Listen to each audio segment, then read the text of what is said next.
Well, as everybody knows, this weekend kicks off the unofficial start of the summer season, and that means a lot of people are going to be heading out on the water. So what do you need to know before you go out on a boat? And here to help us with all of that is Cindy Chamowitz, who's with the U.S. Coast Guard Auxiliary. Cindy, the first thing we're going to talk about is what are boaters responsible for before they go out on the water?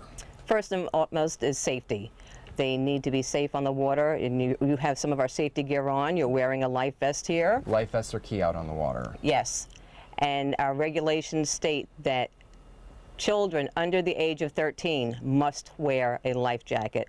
We also asked our adults also, but children under the age of 13. But everyone should really have one on because you never know what's going to happen. Yes. Show me just some of the things that are on here that really could prove to be helpful if something were to happen. Okay, in this pocket you've got a whistle, okay, for distress. You also have a mirror. If you were already in the water and a plane was looking for you in a search and rescue pattern, you could use this as a reflector. All right. You also have a personal marker light. It's a chem light. It would have to be activated once you hit the water at night so they could see it.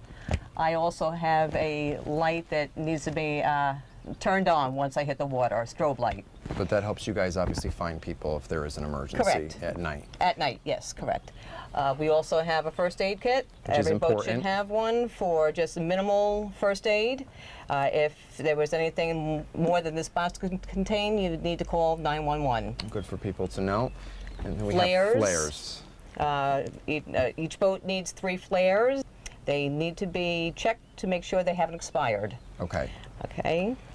And the other thing, too, I want to talk about real quick is accidents. You know, they happen, and there's nothing you could do to prevent them. But is it true by federal law that people have to report an accident out on the water?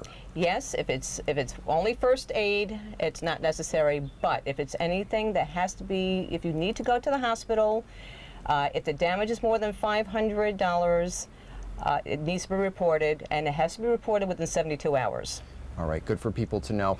Let's talk about navigation. What should people have on the boat, and what do they need to know when they're actually out on the water? Well, over here we have GPS, compass, a marine radio, a depth finder. These are all items that are good to have on the boat for keeping people safe, knowing where you're going.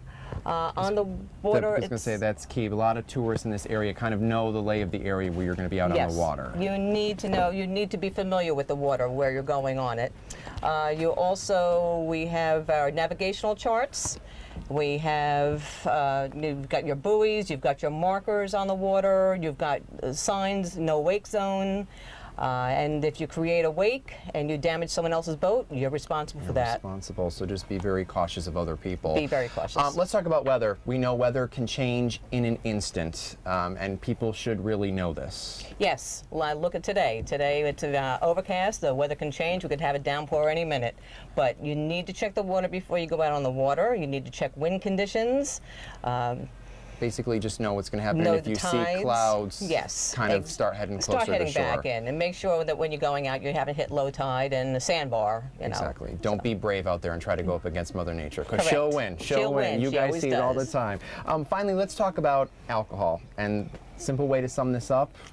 Don't boat and drink. See, you heard it here, people. Don't boat and drink. And obviously there's reasons, you had said why other people on the boat should not be drinking. Yes, if your operator of your boat becomes incapacitated and you've already been drinking, you cannot help him. And you could probably further hinder the situation and cause death to yourself and to everybody else around. So we Advise no alcohol. Advise no alcohol. Do not boat and drink. And the other thing, too, which we want to mention real quick is anchors. Everyone should have an anchor on their boat. Everybody should have an anchor, yes, at the bow of the boat. Anchor in line. This way, if the boat does break down, you can just anchor, tie off, and call for help, and they should be able to locate you, and you won't be drifting out there. Exactly. You're not at the mercy of the sea after Correct. that. So, all right. So a lot of good information, Cindy. We really appreciate this. So people should definitely have a heads up before going out there on the water, and they have to be safe. They have to be safe. Safety is almost. All right, very good. Thank you very much. And if you missed any of the information that Cindy and I discussed here today, you could just go to our website, delmarvalife.com. We'll have all the information there that you need to know, and all you have to do is just click on the show tab. Well, now, just in case you didn't already know, we need to mention the U.S. Coast Guard will do a courtesy vessel safety check. An examiner will make sure that your boat complies with state and federal regulations. Well, still to come on Delmarva Life, are you headed to the beach or a Memorial Day picnic this weekend? Well, don't forget the beach ball.